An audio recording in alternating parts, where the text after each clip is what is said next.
Hello students, मेरे channel life of commerce पे वापस आपका स्वागत है। और मैंने इससे पिछली वीडियो में बोला था कि मैं डिटर्मिनेंट समझाऊंगा, डिटर्मिनेंट्स ऑफ सप्लाई समझाऊंगा।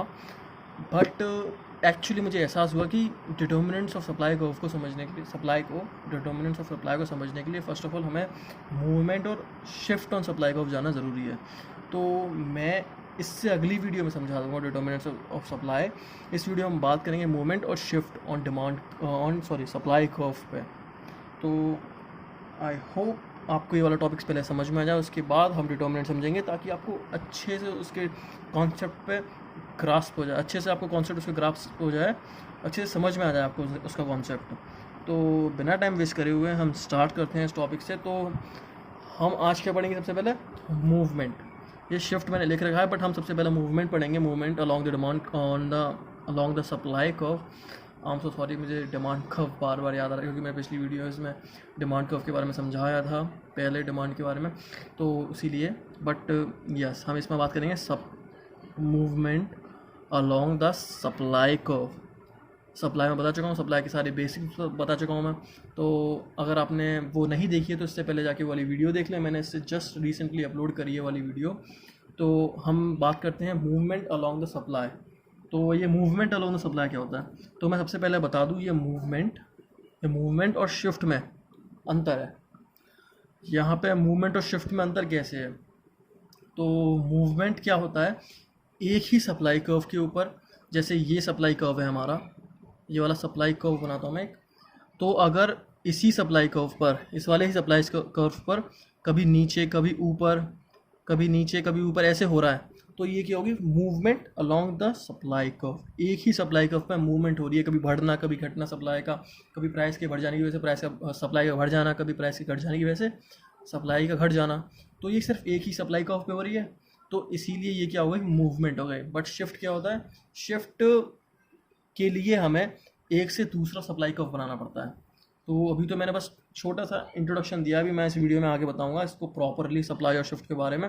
तो सबसे पहले हम बात करते हैं मूवमेंट के बारे में। मैं इस वीडियो में बताऊंगा मूवमेंट और शिफ्ट के बारे में। तो सबसे पहले बात करते हैं मूवमेंट के बारे में। तो movement along the supply is caused by change in the price of the goods, other factor remaining constant. तो मूवमेंट अलॉन्ग द सप्लाई कब होता है? जब सप्लाई कर्व में मूवमेंट कब होता है? सप्लाई कर्व में मूवमेंट तब होता है जब क्या चेंज हो जाती है? प्राइस चेंज हो जाती है गुड की। ये कोई भी गुड है उसकी प्राइस चेंज हो जाएगी और बाकी सारे फैक्टर्स जो हैं कांस्टेंट रहेंगे। अब ये जो बाकी फैक्टर्स हैं वो मैं आपको नेक्स्ट वीडियो में बताऊंगा, क्योंकि वो क्या है? वो है सारे डिटर्मिनेंट्स। अभी आप समझ लीजिए मूवमेंट ऑफ सप्लाई, ये मैं मूवमेंट ऑफ सप्लाई के साथ ही बताऊंगा ये डिटर्मिनेंट्स ऑफ सप्लाई के बारे में अगली वीडियो में। तो आपको इस वाले कॉन्सेप्ट से उस वाले कॉन्सेप्ट को समझने में प्रॉब्लम नहीं होगी। तो इसमें क्या बोला है कि मूवमेंट अलॉन्ग द सप्लाई तब होता है जब एक कॉमोडिटी या कोई भी गुड है उसकी प्राइस क्या होती है? चेंज होती है, बढ़ती घटती रहती है, और बाकी जो अदर फैक्टर्स हैं वो क्या रहते हैं? कांस्टेंट रहते हैं। बाकी अदर फैक्टर डिटर्मिनेंट हुए, वो अगली वीडियो में बताऊंगा। तो बाकी आपको याद रखना है कि बाकी अदर फैक्टर क्या रहते हैं? कांस्टेंट रहते हैं, और प्राइस क्या रहती है? घटती बढ़ती रहती है। उसकी वजह से क्या होता है? मूवमेंट अलॉन्ग द सप्लाई होता है। तो इसे हम और क्या कहते हैं? ये बहुत इंपॉर्टेंट पॉइंट है, ये वाला इंपॉर्टेंट, सेकंड वाला बहुत इंपॉर्टेंट पॉइंट है कि इसे हम क्या कहते हैं? Change in quantity supplied. मैंने आपको बताया पिछली वीडियो में, जब प्राइस के बढ़ने घटने की वजह से सप्लाई में चेंज आए तो क्या होता है? Quantity supply. और जब प्राइस को छोड़ के सप्लाई में चेंज आए, प्राइस का कौन फैक्टर हटा दो और सप्लाई में जब बढ़ाव घटाव हो रहा है तो उसे क्या बोलते हैं हम? Change in supply. तो यहाँ पर हम किससे कर रहे हैं? प्राइस से बात कर रहे हैं। प्राइस से हम देख रहे हैं कि इफेक्ट क्या आ रहा है सप्लाई पर। तो ये क्या हो गया? Change in quantity supplied. ये क्वेश्चन पूछ सकता है कि what is the difference between change in quantity supplied and what is the difference between change in supply only तो नहीं बोलेंगे, बट चेंज इन सप्लाई। तो आपको ये जानना ज़रूरी है। Change in supply quantity supplied कब होता है? जब खुद की प्राइस से कंपेयर किया जाता है, खुद की प्राइस से चेक किया जाता है कि प्राइस बढ़ रही है तो सप्लाई बढ़ रही है कि नहीं बढ़ रही, और प्राइस घट रही है तो सप्लाई बढ़ रही है कि नहीं, घट रही है कि नहीं घट रही। तो here we move on the same supply curve. मैं बता चुका हूँ सेम सप्लाई कर्व पे हम जाएंगे, या तो हम ऊपर जाएंगे या नीचे, या तो हम ऊपर की तरफ जाएंगे या नीचे की तरफ जाएंगे। तो अब हम बात करते हैं मूवमेंट एक सप्लाई कर्व पे, जो सेम सप्लाई कर्व पे मूवमेंट हो रही है वो किस किस तरीके से हो सकती है। तो एक तो हो सकती है एक्सटेंशन और सप्लाई, एक्सटेंशन और एक्सपेंशन ऑफ सप्लाई। तो थोड़ा नाम से पता चल रहा होगा, एक्सपेंशन का मतलब क्या होता है, बढ़ाव, सप्लाई का बढ़ जाना। तो एक्सटेंशन और एक्सपेंशन ऑफ सप्लाई क्या होता है, जब क्वांटिटी सप्लाई क्या होती है, इंक्रीज होती है with the rise in price. आपको पता है पॉजिटिव रिलेशनशिप, प्राइस बढ़ेगी क्वांटिटी सप्लाई बढ़ेगी। तो जब क्वांटिटी सप्लाई बढ़ती है प्राइस के बढ़ जाने की वजह से, उससे क्या होता है, एक्सपेंशन होता है। उससे क्या होता है, एक्सपेंशन होता है। मैं अभी ग्राफिकली समझा दूंगा कैसे। मैंने ये ग्राफ बना रखा है बट इसमें मेन मेन चीज़ें नहीं बनाई हैं अभी, तो वो मैं आपको इसके साथ समझा दूंगा। तो हेयर वी मूव अपवर्ड और राइटवर्ड, अपवर्ड और राइटवर्ड, मतलब हम अपवर्ड भी जाते हैं और राइटवर्ड भी। देखो अपवर्ड हम जैसे हमने यहाँ पे बढ़ा दी शिप, पहले यहाँ थी हमारी सप्लाई, अब यहाँ पहुँचा दी हमने, तो एक तो हम अपवर्ड भी गए और राइटवर्ड भी गए। तो जब एक्सटेंशन और एक्सपेंशन ऑफ सप्लाई होता है किसकी वजह से, प्राइस के बढ़ जाने की वजह से, तो तो कैसी मूवमेंट होती है, अपवर्ड और राइटवर्ड। ये आपको याद रखना है, अपवर्ड और राइटवर्ड मूवमेंट होती है कब, जब एक्सपेंशन ऑफ सप्लाई होती है। और एक्सपेंशन ऑफ सप्लाई कब होती है, जब क्वांटिटी याद रखना है, क्वांटिटी सप्लाइड बढ़ जाती है। क्यों बढ़ जाती है, क्योंकि प्राइस बढ़ गई, पॉजिटिव रिलेशनशिप, प्राइस बढ़ेगी क्वांटिटी सप्लाई बढ़ जाएगी, बस। तो अब हम टेबुलर रिप्रेजेंटेशन के थ्रू बताता हूँ मैं इसको हम सप्लाई शेड्यूल भी हो सकते हैं। टेबुलर रिप्रेजेंटेशन पिछली वीडियो में बता चुका हूँ, और ग्राफिकल रिप्रेजेंटेशन मतलब सप्लाई कर्व। तो टेबुलर रिप्रेजेंटेशन के थ्रू समझाऊँ मैं, देखिए। तो ये है कोई भी कॉमोडिटी हुई, एक्स कॉमोडिटी हो गई हमारी, तो उसकी तो क्वांटिटी सप्लाइड है ये, और उसकी क्या है, प्राइस है। अब पहले प्राइस थी उसकी 10, तब उसकी सप्लाई कितनी चल रही थी, 100, बट अब प्राइस बढ़ गई। अब प्राइस बढ़ गई उसकी, मतलब उसको सप्लायर को क्या हो रहा है, प्रॉफिट हो रहा है। उसको प्रॉफिट होने लगा तो वो भाई वो चाहेगा और प्रॉफिट हो, और प्रॉफिट हो के लिए वो क्या करेगा, सप्लाई बढ़ा देगा। सप्लाई बढ़ गई, पहले 10 थी प्राइस, उसके बाद 20 प्राइस हुई, तो उसके बाद उसने क्या करा, सप्लाई क्या थी, 100 थी, उसकी 200 कर दी, डबल कर दी। फिर ऐसे ही 20 का 30 कर दिया और 200 का 300 कर दिया। तो आप देख सकते हैं पॉजिटिव रिलेशनशिप चल रहा है यहाँ पर, प्राइस बढ़ रही है, सप्लाई बढ़ रही है। तो अब हम देखते हैं कि ये कैसा आएगा मूवमेंट। तो यहाँ पर क्या आएगा, हमारी प्राइस आएगी, और ये क्या आएगी हमारी यहाँ पर, क्वांटिटी सप्लाइड आएगी यहाँ पर। तो यहाँ पे प्राइस कितनी है हमारी, 10 20 30, 10 20 30 हो गई, यहाँ पे 40 कर दे रहे हैं हम। यहाँ पर हमारी कितनी है, 100 200 300। तो अब हम देख सकते हैं कि सप्लाई क्या हो रही है, बढ़ रही है। और हम देख सकते हैं सप्लाई क्या हो रही है, बढ़ रही है। तो यहाँ पे पहले तो हमारी 10 थी, अब उसकी प्राइस बढ़ गई, मतलब 20 प्राइस हो गई उसकी प्राइस क्या हो गई, 20 हो गई। पहले 10 थी, अब 20 हो गई उसकी प्राइस। पहले 10 थी तो उसकी सप्लाई कितनी चल रही थी, 10 पे 100, अब 20 हो गई तो उसकी सप्लाई कितनी हो गई, 200 हो गई। अब 30 प्राइस हो गई तो उसकी सप्लाई कितनी हो गई, 300 हो गई। 30 प्राइस पर उसकी सप्लाई कितनी हो गई, 300 हो गई। तो आप देख सकते हैं कि प्राइस बढ़ने की वजह से सप्लाई बढ़ जाती है। तो उसमें कैसा चेंज आता है, राइटवर्ड और अपवर्ड। यहाँ पे हम राइटवर्ड भी जा रहे हैं, यहाँ से राइटवर्ड गए, और यहाँ से अपवर्ड भी जा रहे हैं। तो ये क्या हो गया हमारा, एक्सपेंशन है। तो अब हम बात करेंगे कॉन्ट्रैक्शन ऑफ सप्लाई की। कॉन्ट्रैक्शन ऑफ सप्लाई ज़्यादा कुछ नहीं, बस बहुत थोड़ा सा डिफरेंस होता है किसमें, एक्सपेंशन ऑफ सप्लाई में और कॉन्ट्रैक्शन ऑफ सप्लाई में। एक्सपेंशन ऑफ सप्लाई में क्वांटिटी सप्लाई जो है बढ़ जाती है। क्यों बढ़ जाती है, क्योंकि प्राइस बढ़ जा रही है। और उसमें कैसा मूवमेंट आता है, राइटवर्ड और अपवर्ड मूवमेंट आता है।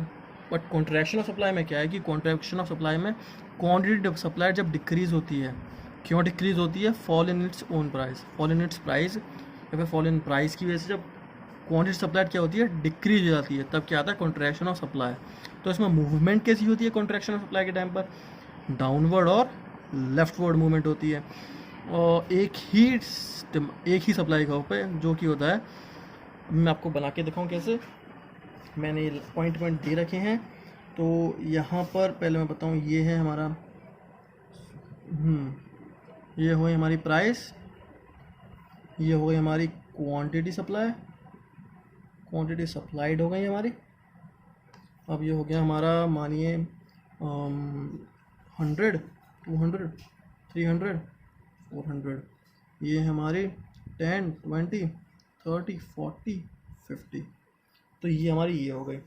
अब शुरुआत में हमारी प्राइस शुरुआत में क्वांटिटी सप्लाइड क्या थी 300 और प्राइस क्या थी, पहले ये कर दे रहा हूँ मैं आपको फिर उसके बाद बता देता हूँ। तो आप देख सकते हैं कि पहले शुरुआत में हमारी क्वांटिटी सप्लाइड क्या थी 300 थी और किस प्राइस पे थी 30 की प्राइस पे हमारी थी 300 क्वांटिटी सप्लाइड। अब कम हो गई, क्यों, प्राइस कम हो गई इसलिए क्वांटिटी सप्लाइड क्या हो गई, कम हो गई। अब कितनी हो गई 20 प्राइस हो गई तो उसकी क्वांटिटी सप्लाई कितनी हो गई 200 हो गई। अब उसकी प्राइस और कम हो गई तो क्वांटिटी सप्लाइड और क्या हुई, कम 100 हो गई। तो यहाँ पर आप देख सकते हैं पहले थी हमारी 300, तो उसके बाद ये हमारा लेफ्टवर्ड शिफ्ट आ गया 200 हो गई, और ये डाउनवर्ड शिफ्ट आ गया हमारा, और फिर और डाउनवर्ड शिफ्ट आ गया हमारे में, और लेफ्टवर्ड शिफ्ट आ गया। तो अब आप देख सकते हैं movement along the demand curve में कॉन्ट्रैक्शन ऑफ सप्लाई के टाइम पर, movement along the supply curve में कॉन्ट्रैक्शन ऑफ सप्लाई के टाइम पर क्या होता है, लेफ्टवर्ड और डाउनवर्ड मूवमेंट आता है। अब मैंने आपको बता दिया कैसे आता है, आई होप आपको समझ में आ गया हो, क्योंकि अब हम बात करेंगे किसमें, shift in the supply curve. Shift in the supply curve क्या होता है, shift in the supply curve को और क्या कहते हैं हम, shift in the supply curve को और क्या कहते हैं हम, कि उससे क्या बोलते हैं, चेंज इन सप्लाई। मतलब यहाँ पे क्वांटिटी सप्लाइड की बात नहीं हो रही, यहाँ पर सप्लाई की बात हो रही है। अब क्वांटिटी सप्लाइड की बात क्यों नहीं हो रही, क्योंकि यहाँ पर हम प्राइस को एक फैक्टर नहीं मानते हैं। यहाँ पर हम मानते हैं प्राइस क्या है, प्राइस हम मानते हैं कांस्टेंट है। प्राइस क्या है, उसकी कांस्टेंट है, प्राइस नहीं बदल रही है। बाकी जो अदर फैक्टर्स हो सकते हैं, कोई भी फैक्टर हो सकते हैं, मैं एक आपको फैक्टर लेकर एग्जांपल बता दूंगा कैसे। तो प्राइस नहीं बदल रही बट बाकी सारे फैक्टर बदल रहे हैं, जिसकी वजह से क्या हो रही है, सप्लाई क्या हो रही है, बढ़ और घट रही है। अब इसमें एक डिमांड का एक सप्लाई कर्व पर नहीं होता, मैं आपको बताऊँ इसे, और हम क्या बोलते हैं मैंने आपको बता दिया, चेंज इन सप्लाई बोलते हैं मैंने, shift in the supply curve को change in supply. This shows the situation of increase and decrease in supply. क्या दिखाता है, इंक्रीज और डिक्रीज इन सप्लाई, बट किसकी अकॉर्डिंगली, प्राइस के अकॉर्डिंगली नहीं, बाकी अदर फैक्टर्स के अकॉर्डिंगली बताता है इंक्रीज और डिक्रीज क्या हो रहा है सप्लाई में। Even when own price of the commodity remain constant, ये लिखा हुआ है रिमेन कांस्टेंट रहती है, जब एक कमोडिटी की प्राइस रहती है कांस्टेंट रहती है तब ये दिखाता है उसकी इंक्रीज और डिक्रीज। क्यों, क्योंकि अदर फैक्टर बढ़ और घट रहे हैं फेवरेबल और इनफेवरेबल सिचुएशन में। इन shift a new supply curve is drawn, जब हम shift in the supply curve करते हैं तो उस सप्लाई कर्व पे मूवमेंट नहीं होती, एक दूसरा सप्लाई कर्व। क्या बात करेंगे, इंक्रीज इन सप्लाई के बारे में बात करेंगे। इंक्रीज इन सप्लाई कब होती है, जब प्राइस कांस्टेंट होते हुए सप्लाई बढ़ जाती है। और ऐसा कब होता है, जब अदर फैक्टर्स, मतलब कोई भी अलग अलग फैक्टर्स हो सकते हैं जो कि डिटर्मिनेंट होते हैं, वो मैं नेक्स्ट वीडियो में बताऊंगा। आप ये याद रखिए, अलग अलग फैक्टर्स होते हैं जो सप्लाई पे असर डाल सकते हैं प्राइस को छोड़ के। तो हम उन वाले फैक्टर को कंसिडर करेंगे इस जगह पर, इंक्रीज इन सप्लाई पर, बट प्राइस को नहीं करेंगे। तो यहाँ पर क्या होता है, जब सप्लाई बढ़ जाती है, प्राइस कांस्टेंट, प्राइस बिल्कुल सेम है। प्राइस मानिए, प्राइस तो हटा ही दीजिए, प्राइस यहाँ पर क्या है, मानिए 10 है, बट उसकी सप्लाई क्या हुई, बढ़ गई कोई कमोडिटी की। अब ऐसा क्यों हो सकता है, ऐसा इसलिए सकता है कि मानिए कॉस्ट ऑफ प्रोडक्शन एक फैक्टर है, डिटर्मिनेंट होता है कॉस्ट ऑफ प्रोडक्शन। तो जो कॉस्ट ऑफ प्रोडक्शन है उसकी उसकी क्या कहते हैं, प्राइस क्या हो गई, उसका जो कॉस्ट है कॉस्ट ऑफ प्रोडक्शन की, वो क्या हो गई, कम हो गई। अब वो कम हो गई, कॉस्ट ऑफ प्रोडक्शन की, बनाने का खर्चा कम हो गया उसके लिए, एक मैन्युफैक्चर के लिए, तो उसकी प्राइस तो सेम ही रहेगी, प्राइस तो 10 की 10 है। बट मानिए पहले कॉस्ट ऑफ प्रोडक्शन थी 8 थी, अब हो गई 6, तो अब उसका मार्जिन बीच का बढ़ गया है, पहले 2 का मार्जिन मिला था, फिर 4 का मार्जिन मिलने लग गया। अब वो देख रहा है कि मार्जिन बढ़ रहा है मेरा, तो मुझे सप्लाई तो बढ़ा देनी चाहिए। तो इसकी वजह से ये हो सकता है कि प्राइस तो कांस्टेंट रही, प्राइस 10 की 10 रही, बट जो अलग फैक्टर्स हैं जो सप्लाई पे असर डालते हैं उनमें चेंज आ गया, उसकी वजह से क्या हो गया, इंक्रीज हो गया सप्लाई में।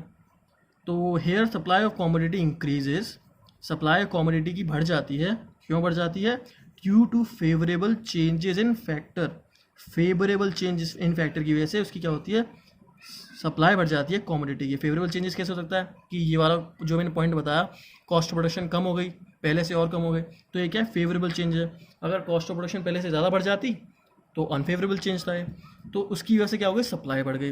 तो here supply curve shifts rightward, supply का कर्व क्या होता है, राइटवर्ड शिफ्ट होता है, कब, जब इंक्रीज हो जाती है सप्लाई, सप्लाई जब इंक्रीज हो जाती है तो राइटवर्ड शिफ्ट आता है। तो टेबुलर रिप्रेजेंटेशन के थ्रू समझते हैं हम इस चीज़ को। तो मानिए कोई भी कमोडिटी है, एक्स कमोडिटी है ये वाली, और उसकी प्राइस क्या है, पहले 10 थी और सब सप्लाई क्या थी उसकी 100 थी। यहाँ पर मैं क्वांटिटी सप्लाई नहीं लिखा क्योंकि यहाँ पर हम यहाँ पर चेंज किसकी वजह से आ रहा है, यहाँ पर चेंज आ रहा है अलग फैक्टर्स की वजह से, प्राइस को छोड़कर। अब दूसरे में देख सकते हैं कि यहाँ पर प्राइस उसकी सेम है, प्राइस 10 की 10 रही, बट सप्लाई क्या है, 100 थी 200 हो गई। उसने देखा कि मुझे प्रॉफिट हो रहा है, मैं सप्लाई बढ़ा दे रहा हूँ, तो उसने प्लस 100 कर दिया, उसने सप्लाई को 200 कर दिया, डबल कर दिया। तो आप देख सकते हैं कि इस वाले ग्राफ में कि प्राइस तो सेम की सेम रही, 10 तो 10 ही रही प्राइस, बट जो पहले सप्लाई चल रही थी, पहले की चल रही थी 100 की सप्लाई चल रही थी, उसने क्या करा, उसकी डबल कर दी, 200 तक पहुंचा दिया उसने सप्लाई को उस सेम प्राइस पर। क्यों? क्योंकि उसको प्रॉफिट बढ़ाना है अपना। और जब उसने बढ़ा दिया उसको सप्लाई को, यहाँ से लेकर 200 कर दिया, तो कैसा चेंज आया, राइट वर्ड शिफ्ट आया, राइट वर्ड की तरफ, राइट की तरफ जा रहा है। तो इसी चीज़ को हम क्या बोलते हैं, इंक्रीज इन सप्लाई। तो आप ये 2 पॉइंट देख सकते हैं इस वाले डिमांड, इस वाले सप्लाई कर्व और सप्लाई शेड्यूल में, कि at the same price supply increases from 100 to 200 units. Same price पर 100 से लेकर 200 यूनिट तक पहुंच गई सप्लाई, और supply curve shifts rightward from SS to S1 S1। Supply curve क्या हुआ, राइटवर्ड शिफ्ट चला गया SS से S1 से S1 तक। प्रोडक्शन क्या हुई, शिफ्ट हो गई from point A two point B, 100 से लेकर 200 और पॉइंट A से लेकर B पॉइंट तक। तो ऐसे होता है इंक्रीज इन सप्लाई। तो अब हम बात करते हैं डिक्रीज इन सप्लाई के बारे में। तो डिक्रीज इन सप्लाई कुछ नहीं, उल्टा है जस्ट किसका, इंक्रीज इन सप्लाई का। तो यहाँ पर क्या हो रहा था, यहाँ पर अलग फैक्टर्स की वजह से प्राइस को छोड़कर सप्लाई बढ़ रही थी, बट यहाँ पर क्या है, यहाँ पर सप्लाई क्या हो रही है, घट रही है, प्राइस को कांस्टेंट मानने हैं, सप्लाई तब भी घट रही है। ये हो सकता है कि प्रोडक्शन खर्चा बढ़ गया, मार्जिन कम हो गया, उसका मार्जिन कम हो गया तो मैन्युफैक्चरिंग कम करेगा, मैन्युफैक्चरिंग कम करेगा तो सप्लाई कम होगी। तो when supply of a commodity decreases, एक कमोडिटी की सप्लाई क्या होती है, डिक्रीज हो जाती है due to unfavourable condition, unfavourable conditions की वजह से। जब एक कमोडिटी की सप्लाई क्या होती है, डिक्रीज हो जाती है due to unfavourable changes in factors हो गए अदर देन प्राइस, प्राइस को कांस्टेंट माना है, तो अदर फैक्टर्स की जब अनफेवरेबल चेंजेस आ जाते हैं तो उसकी क्या हो जाती है, सप्लाई हो जाती है डिक्रीज, प्राइस सेम रहती है। तो हेयर सप्लाई को शिफ्ट्स लेफ्टवर्ड, इंक्रीज में राइटवर्ड शिफ्ट हो रहा था, लेफ्टवर्ड शिफ्ट हो रहा है किसमें, डिक्रीज में। तो टेबुलर रिप्रेजेंटेशन के थ्रू समझते हैं, प्राइस सेम है, पहले प्राइस 10 थी फिर 10 रही, सप्लाई पहले 200 थी फिर कितनी हो गई, 100 हो गई। कॉस्ट ऑफ प्रोडक्शन बढ़ गया होगा, कॉस्ट ऑफ प्रोडक्शन बढ़ गया तो प्रॉफिट मार्जिन कम हो गया, प्रॉफिट मार्जिन कम हो गया तो वो मैन्युफैक्चरिंग कम करेगा, और मैन्युफैक्चरिंग कम करेगा तो सप्लाई क्या होगी, कम हो जाएगी। तो अब ग्राफिकल रिप्रेजेंटेशन के थ्रू समझते हैं, प्राइस सेम है, 10 की 10 रही, पहले क्या थी, SS पे कितनी थी, 100 थी, फिर उसने क्या करी, पहले उसकी थी 200, पहले उसकी 200 थी, फिर उसने क्या कर दी, 100 कर दी। पहले उसे मिल रहा था ज़्यादा मार्जिन तो ज़्यादा सेल करने के लिए तैयार था, ज़्यादा मैन्युफैक्चरिंग करने के लिए तैयार था, बट अब उसे कम मार्जिन मिला तो अब कम मैन्युफैक्चरिंग करेगा। तो सप्लाई में लेफ्टवर्ड शिफ्ट आ गया, पॉइंट A से पॉइंट B, और 200 से 100 हो गया। तो ऐसे ही डिक्रीज इन सप्लाई होती है। आई होप आपको टॉपिक समझ में आ गया हो, और मैं जल्दी ही वीडियो डालूंगा नेक्स्ट डिटर्मिनेंट ऑफ डिमांड की और डिटर्मिनेंट ऑफ सप्लाई की, which is very important topic. तो अगर आपको मेरी वीडियोस पसंद आई हैं तो please please please please please please अपने दोस्तों से शेयर करें, अपने जूनियर्स या फिर आप जिसकी जान पहचान के हैं जो भी कॉमर्स से रिलेटेड हैं, जिसके पास भी इको है, इकोनॉमिक्स है, उसको शेयर करें, स्टोरीज़ वगैरह पर डालें, व्हाट्सएप, इंस्टा, जहाँ जिनको भी भेजना है सबको भेज दें, और मेरी वीडियोस को लाइक करें और चैनल को सब्सक्राइब करवाते रहें। आई होप आपने तो कर लिया होगा, अगर नहीं करा तो जल्दी जाके करो भाई, क्या कर रहे हो इंतज़ार, किस चीज़ का इंतज़ार है, जल्दी जाके सब्सक्राइब करो और दूसरों से भी करवाओ। तो thank you and have a very nice day.